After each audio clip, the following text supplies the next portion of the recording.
வணக்கம். இன்னைக்கு உஷா டேயில் ரவா பொங்கல் எப்படி செய்யலாமா? அதுக்கு ரவை ஒரு டம்ளர் எடுத்து வச்சுருக்கேன்.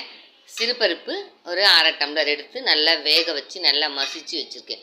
தாளிக்கிறதுக்கு மிளகு, சீரகம், பச்சை மிளகாய், கருவேப்பிலை, கொத்தமல்லி, இஞ்சி. வாங்க இது எப்படி செய்யுதுன்னு பார்க்கலாம்.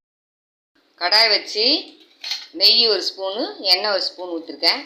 காஞ்சது மிளகு, சீரகம் போடலாம். கொஞ்சம்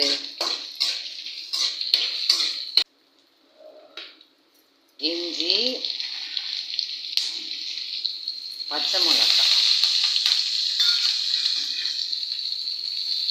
கருவேப்பிலை போட்டு எல்லாத்தையும் வதக்கலாம்.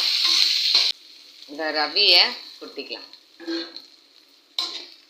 இதிலே நல்லா வறுத்துக்கலாம். வறுத்துட்டு ஒரு டம்ளருக்கு 2.5 இல்லாட்டி 3, 2.5 டம்ளர் தண்ணி வச்சுக்கலாம்.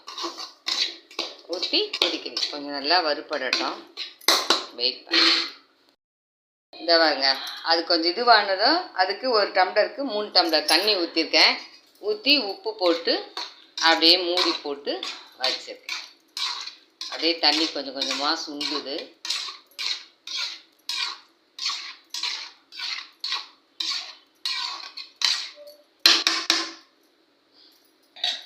ஒரு 2 நிமிஷம் அப்படியே மூடி போட்டு வரும்.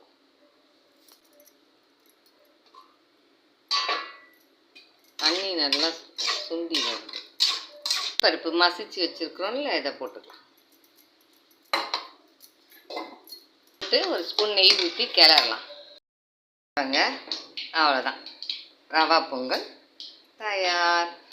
நல்லா வந்துடுச்சு. நல்லா குழக்கணும். அந்த ஹோட்டல் ஸ்டைல்லையே நல்லா அந்த பதம் பாருங்கள். நல்லா ரொம்ப ட்ரை ஆகாமல், ரொம்ப இது இல்லாமல் நல்ல தலைன்னு எப்படி இருக்கு பாருங்க. அவ்வளோதான். வாங்க சாப்பிட்லாம். லைக் பண்ணுங்கள், சப்ஸ்கிரைப்